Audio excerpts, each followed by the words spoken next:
montanhas e vales, desertos e mares que atravesso me levam pra perto de ti. Minhas provações não são maiores que o meu Deus, e não vão me impedir de caminhar. Se diante de mim não se abrir o mar, Deus vai me fazer andar por sobre as águas, rompendo em fé. Minha vida se revestirá do teu poder, rompendo em fé. Com ousadia vou mover o sobrenatural, vou lutar e vencer, vou plantar e colher. A cada dia vou viver rompendo em fé.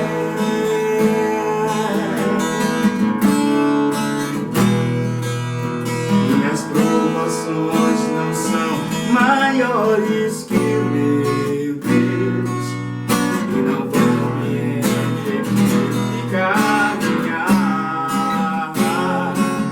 Se diante de mim não se abrir o mar, Deus vai me fazer andar sobre as águas, rompendo em fé. Minha vida se revestirá do teu poder, rompendo em fé. Com ousadia vou mover o sobrenatural, vou lutar e vencer, vou plantar e colher. A cada dia vou viver rompendo em fé, rompendo em fé. Minha vida se revestirá do teu poder, rompendo em fé. Com ousadia vou mover o sobrenatural, vou lutar e vencer, vou plantar e colher. A cada dia vou viver rompendo em fé, vou lutar e vencer, vou plantar e colher. A cada dia vou viver rompendo em fé. A cada dia vou viver rompendo em fé. A cada dia vou viver rompendo em fé.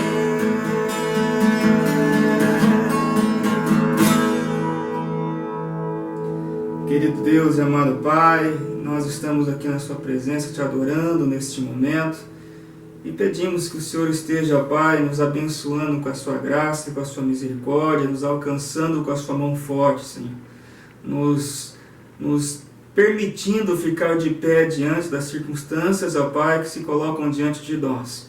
E nós cremos, Pai, conforme diz a tua palavra, que contra a tua igreja, Pai, nada vai prevalecer. As portas do inferno não prevalecerão contra a sua igreja, contra o seu povo. Por isso nós nos encontramos escondidos debaixo das tuas mãos, crendo que o Senhor há de dar livramento e abençoar a vida daqueles que o buscam, o servem e o temem. Assim eu oro no nome de Jesus. Amém. Graça e paz, irmãos. Espero que com vocês esteja tudo bem, porque nós estamos, sim, vivendo pela graça do Senhor. E como é de praxe, todas as terças-feiras nós estudamos o Evangelho de João, o qual nós nos propomos a estudar no decorrer desses dias. E hoje nós vamos ver então o capítulo de número 5, uma perícope muito interessante que fala sobre a cura de um homem no tanque de Betesda. Olha o que diz o texto então. Capítulo 5 do Evangelho de João. Depois disso havia uma festa dos judeus e Jesus subiu a Jerusalém. Ora, Em Jerusalém, próximo à Porta das Ovelhas, há um tanque chamado em hebraico Betesda, o qual tem 5 alpendres. Neste jazia grande multidão de enfermos, cegos, mancos e ressecados, esperando o movimento da água. Porquanto um anjo descia em certo tempo ao tanque e agitava a água. Então o primeiro que ali descia, depois do movimento da água, sarava de qualquer enfermidade que tivesse. Achava-se ali um homem que havia 38 anos e estava enfermo. Jesus, vendo e sabendo que estava ali havia muito tempo, perguntou-lhe: queres ficar são? Respondeu-lhe o enfermo: Senhor, não tenho ninguém que, ao ser agitado a água, me ponha no tanque. Assim, quando eu vou, desce outro antes de mim. Disse Jesus: levanta-te, toma o teu leito e anda. Imediatamente o homem ficou são e, tomando o seu leito, começou a andar. Ora, aquele dia era sábado, pelo que disseram os judeus aos que foram curados: hoje é sábado e não te é lícito carregar o leito. Ele, porém, lhes respondeu: aquele que me curou, esse mesmo me disse: toma o teu leito e anda. Perguntaram-lhe, pois, quem é o homem que te disse: toma o teu leito e anda? Mas o que fora curado não sabia quem era, porque Jesus se retirara, porque havia muita gente naquele lugar. Depois Jesus o encontrou no templo e disse-lhe: olha, já está curado, não peques mais, para que não te suceda coisa pior. Retirou-se então o homem e contou aos judeus que era Jesus quem o curava. Uma palavra bastante conhecida, mas que traz lições preciosas para os dias de hoje. Aliás, a Bíblia é um livro antigo que traz lições atuais a cada dia em que nós lemos e nos alimentamos da sua palavra. A primeira coisa que nós podemos observar nesse texto é que Jesus estava em uma festa em Jerusalém. E como nós entendemos, o povo judeu era um povo muito festivo. É um povo que comemorava os feitos que o Senhor havia feito por ele. Então, era muito comum que o povo subia, principalmente em Jerusalém, para comemorar a Páscoa. E dentro desse contexto aqui, Jesus se deparou com um homem que estava há 38 anos sofrendo de uma enfermidade. É possível que ele seja talvez uma pessoa que tenha problemas nas suas pernas, um trôpego, algo desse gênero. Bem, e essa pessoa estava há 38 anos esperando uma oportunidade para que ele pudesse então ser curado.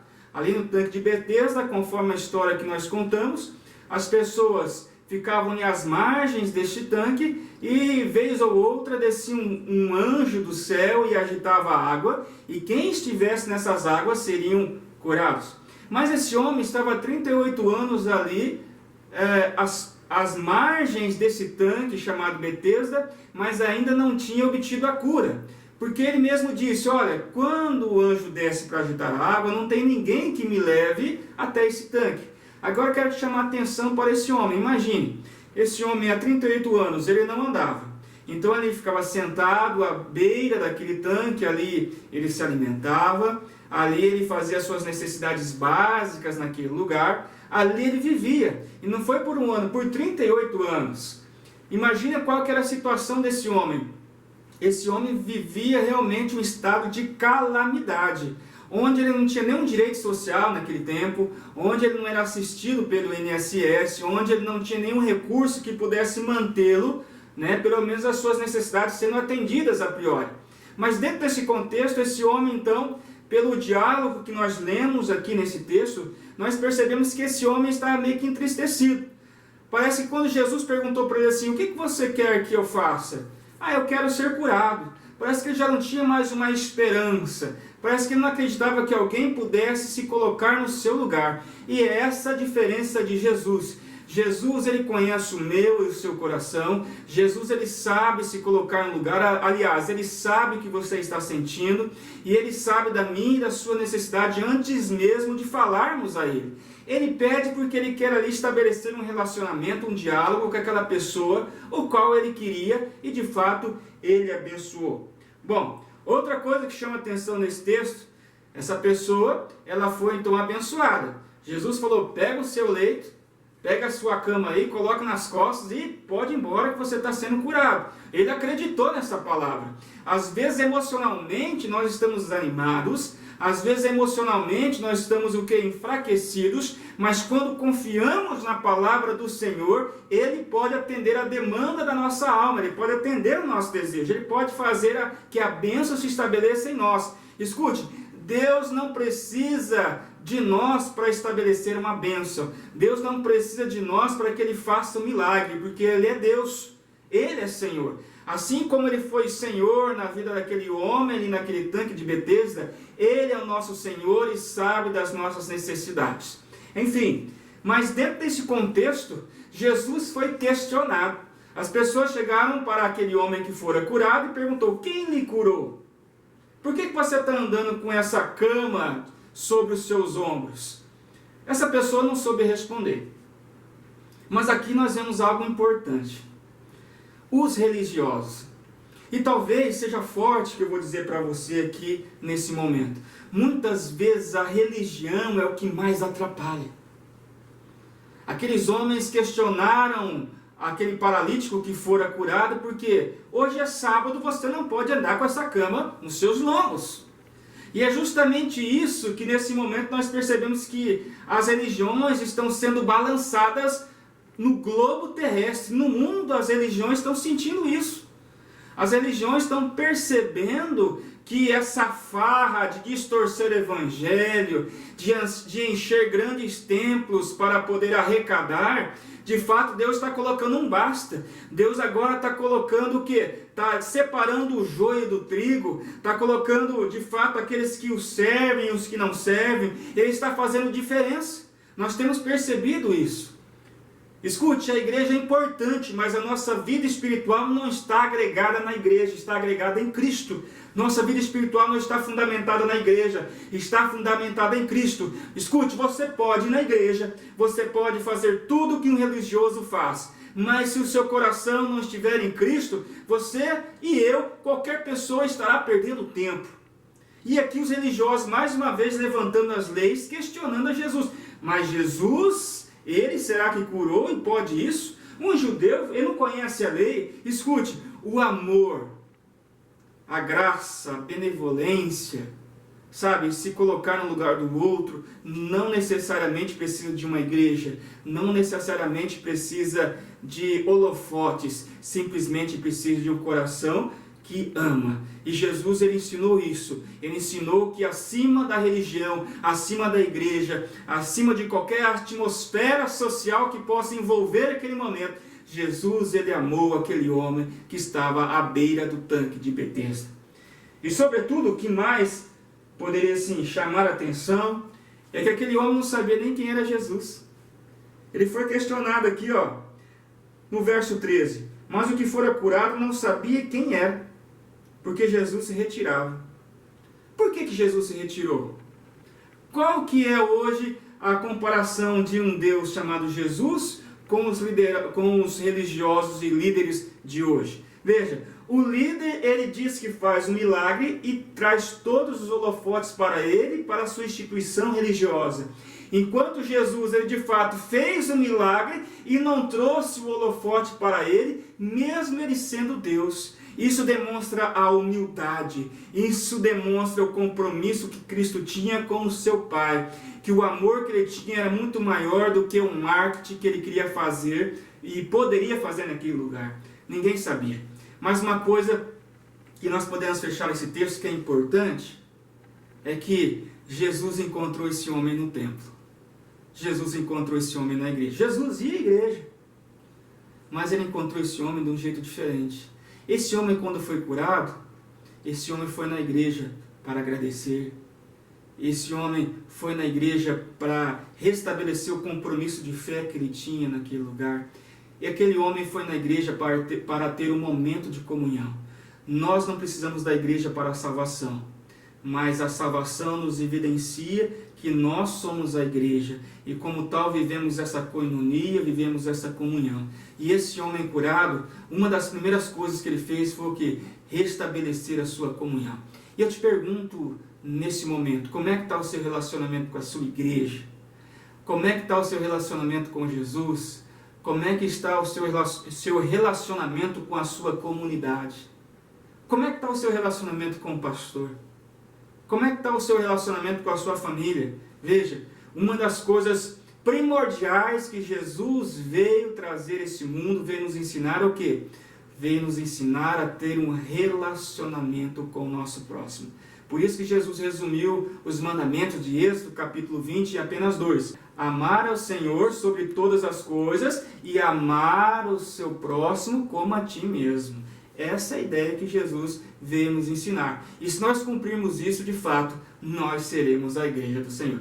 Espero que esta palavra tenha te edificado e eu quero orar com você nesse momento. Querido Deus e amado Pai, louvamos ao Senhor pela oportunidade de mais uma vez entrar nesses lares e poder falar da Tua palavra. Ó Deus, e assim como aquele homem estava à beira do tanque de Betesda, nós estamos aqui também à beira da Tua palavra, precisando de um milagre. Precisando, ó Pai, que o Senhor venha alinhar a nossa vida espiritual, que o Senhor venha abençoar a nossa conduta espiritual e que possamos, ó Pai, ter uma vida, Pai, um relacionamento com o Senhor muito maior do que qualquer, ó Pai, ideia social que o mundo possa nos trazer. Senhor, cuida de nós, abençoa a Tua igreja, abençoe o Teu povo e que a Sua graça, Pai, se manifeste sobre nós a cada dia. Assim oramos no nome de Jesus. Amém e graças a Deus.